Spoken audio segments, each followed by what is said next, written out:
Monika MG from Raja Rani कुच्योर।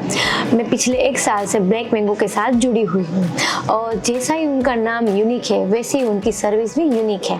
Yes, you heard right that हमने काफ़ी बार कुछ नया ट्राई किया है अपनी ओर से, पर जब हम बिजनेस करने बैठते हैं तो हम अपने सभी एरिया में सही नहीं होते, परफेक्ट नहीं होते।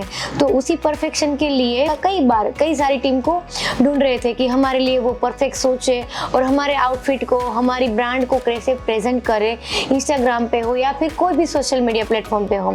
तो हमने एक दिन ब्लैक मैंगो को कांटेक्ट किया और हमने ट्रायल पीरियड भी किया। जब हम ब्लैक मैंगो को मिले वहाँ पे आनंद सर है, उनके ओनर है, हमने उनसे बात की। पहले उसने हमारी ब्रांड डिटेल को समझा कि हमारा टेस्ट क्या है, हम किस एरिया के जो ऑडियंस है उनको प्रेजेंट करते हैं, हमारी टिकट साइज क्या है और हम क्या सोच रखते हैं आगे फ्यूचर के लिए, हम कहाँ तक जाएंगे।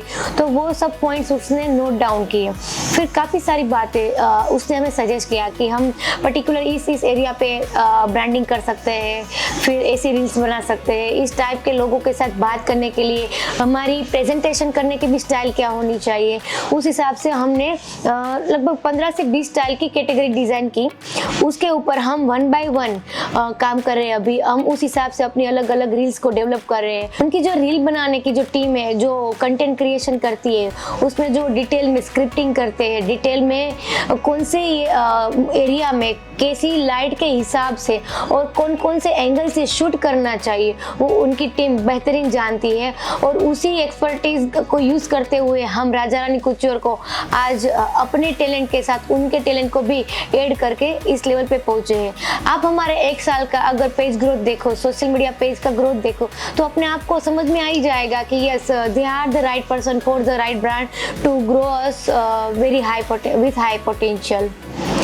सो अगर हम उनकी टीम में आनंद सर की बात करें तो हर एक बात को बारीकी से समझते हैं। वो खुद एक क्रिएटर पर्सन है जिनको हर एक चीज़ एज अ क्रिएटर क्या सोच रखते हैं और हमें क्या उनका एक एडिशन करके देना चाहिए, उनकी प्रोडक्ट में क्या वैल्यू बढ़ा के देना चाहिए। चाहे वो ब्रांडिंग का सिर्फ लोगो ही क्यों ना हो, वो लोगो भी क्या बात प्रेजेंट करता है वो भी हमें बताते हैं।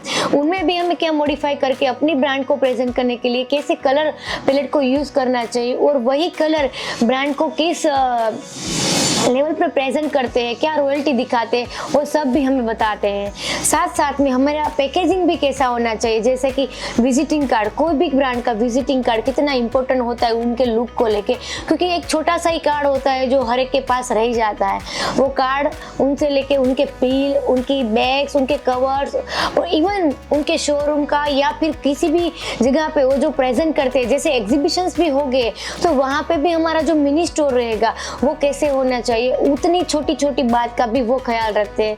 तो वो एक एजेंसी भले जरूर हो, पर वो जो लोग हैं, जो ब्लैक मैंगो की पूरी टीम है, वो अपनी ब्रांड के लोग हैं और अपनी टेबल पे बैठ के डिसाइड करते हैं ऐसे लोग हैं। वो अपने यहाँ बैठे हो या फिर उनकी ऑफिस में, उनका जो सोचना है, जो थिंकिंग वो अपनी कंपनी की ओर से जो कोई लोग सोचता है वैसा ही है। तो ये सब बिल्कुल भी नहीं है कि ये एजेंसी है तो वो कैसे ट्रीट करेगी। उनको सिर्फ बताना पड़ता है कि हम ऐसा चाहते और वो बना देते।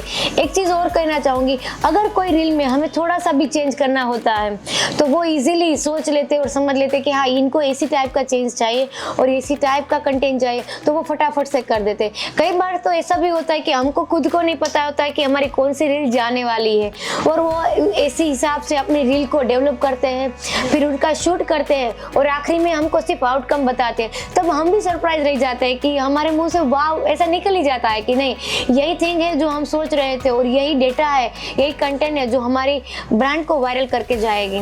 तो yes, we are with black mango and we also suggest to be part with Black Mango. Thank you.